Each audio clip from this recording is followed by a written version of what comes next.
व्यक्तिगत फायदा दिलाने पर ग्रामीण हुए नाराज, अब कर रहे आंदोलन की तैयारी। मामला सीधी जिले की अल्ट्राटेक सीमेंट फैक्ट्री बागवार का है। सीधी जिले के ग्राम पंचायत हिनौती में सभी ग्रामीण जनों को बुलाकर एक आपस में मीटिंग ली गई। जो अल्ट्राटेक सीमेंट फैक्ट्री बागवार सीधी कंपनी सीएसआर द्वारा जो एक सप्ताह पहले बोर और सौर ऊर्जा की लाइट लगाई गई, वो व्यक्तिगत लोगों के यहाँ दिया गया, जिस कारण आमजनों ने काफी नाराजगी जताते हुए एक अपनी यहाँ मीटिंग रखी गई एवं सभी ग्रामीण जनों को फोन के माध्यम से जानकारी बताते हुए कि इस तरह से सार्वजनिक जनकल्याणकारी योजनाओं को व्यक्तिगत लोगों को दिया गया है। इसलिए सब गांव के निवासी हिनौती जुदमानिया झोपा छिरही समस्त ग्रामवासी आंदोलन करने की तैयारी बना रहे हैं। 15 दिन अभियान चलाएं ताकि कुछ लोगों जो अपने चाहे तो को व्यक्तिगत फायदा दिला देते हैं, क्योंकि इस तरह कभी नहीं हुआ करता था। जो कि योजनाएं सीएसआर के माध्यम से मिली थी वो सार्वजनिक हितों में मिली थी। एडवोकेट नरेंद्र द्विवेदी, ब्रिजेश तिवारी, राकेश मिश्रा, मुन्नू मिश्रा, सतीश गुप्ता, शंकर सिंह, सुरेश सिंह, मोतीलाल सोनी उपस्थित रहे। संवाददाता रोहित पाठक की रिपोर्ट। सर, आप हिनौती क्षेत्र के जनप्रतिनिधि हैं और लोगों से की एक आशा है कि आप लोगों के विश्वास में खरे उतरेंगे। आपसे शिकायतें भी लोग करते हैं, जैसा कि मैं अभी देख रहा था, कई लोग आपसे बता रहे थे कि हमारी ये समस्याएं हैं।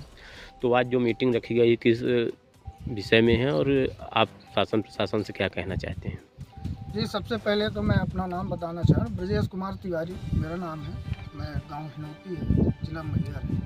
समस्या ये है कि पहले जेपी साहब के ज़माने में जब जेपी कंपनी आई थी तो वास्तविक जो 26, मैं पर्सनल अपने गांव का नाम नहीं ले रहा हूं, 26 गांव को गोद में लेके रखे थे। वास्तविक उस टाइम लोग 1.5 लाख 2 लाख के हिसाब से अपनी ज़मीन भी दिए कि ताकि रोज़गार मिल जाए, हमारे लड़के बच्चे सुरक्षित हो जाए, लाइन पे लग जाए। वो तो पूर्व के ज़माने की बात है।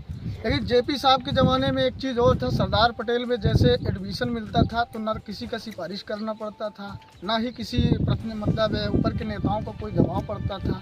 ये आम जनता को या कि कोई भी गरीब परिवार अगर अपने बच्चों को पढ़ाना चाहता था कि अच्छी स्कूल से, तो वहाँ एडमिशन भी मिलता है, जो कि अब इस समय नहीं मिल पा रहा है। जब कोई बड़ा आदमी फ़ोन करे, कोई नेता फ़ोन करे तो उनको एडमिशन मिलता है, एक चीज़। दूसरा चीज़ है कि जेपी के ज़माने 10 रुपये फीस लगती थी और सुविधाएं बहुत अच्छी मिलती थी, बच्चों को भोजन भी मिलता था और जो लड़का पढ़ने में टॉप निकलता था उसको इंजीनियरिंग कराता था। प्रत्यक्ष रूप से मैं गवाह हूँ, हमारा एक भांजा यहीं से टॉप किया था तो आज दिल्ली में वो नौकरी कर रहा है, इंजीनियर। तो जेपी साहब के ज़माने में ये सारी सुविधाएं मिलती थी, जो अल्ट्राटेक के आने से बंद हो गया है, एक बात। दूसरा चीज़ है कि जेपी के ज़माने में जो लोग पूर्व अपनी ज़मीन दिए थे वो कहीं जेपी में बेला में नौकरी कर रहे थे, बिना, जब से अल्ट्राटेक कंपनी आई, बिना किसी नोटिस दिए हुए, बिना कुछ कारण बताए उसको नौकरी से बाहर कर दिया। उनके लड़के बच्चे परेशान हो रहे हैं, हमसे कह रहे हैं, ग्रामीण जनों से कह रहे हैं कि हमको नौकरी से निकाल दिया गया है। और आज तक उनकी ज़मीन अभी सुरक्षित है, फिर भी वो खदान लगाना चाहता है, लेकिन इन लोगों ने मना किया कि जब तक हमें नौकरी में वापस नहीं लिया जाएगा तो हम अपनी ज़मीन नहीं खोदने देंगे।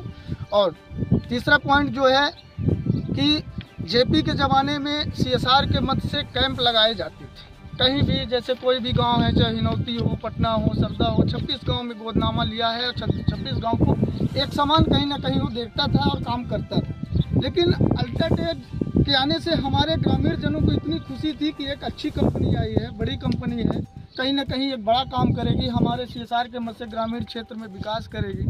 लेकिन विकास की स्थितियां ये है कि पीडब्ल्यूडी मार्ग जो आम जनता की रोड है उसमें आए दिन 24 घंटा ये अपने 40 टन और 30 टन 40 टन ब्लास्टिंग बारूद की गाड़ियां और 2 किलोमीटर के अंतर्गत ब्लास्टिंग, इतने तेज़ी से भारी ब्लास्टिंग होती है कि पूरे पहाड़ में इतनी आवाज़ गूंजती है कि वहाँ के जो जानवर हैं, वहाँ तक के जानवर भी गाँव में प्रवेश करते हैं उस ब्लास्टिंग से। ये सारे विषय हैं।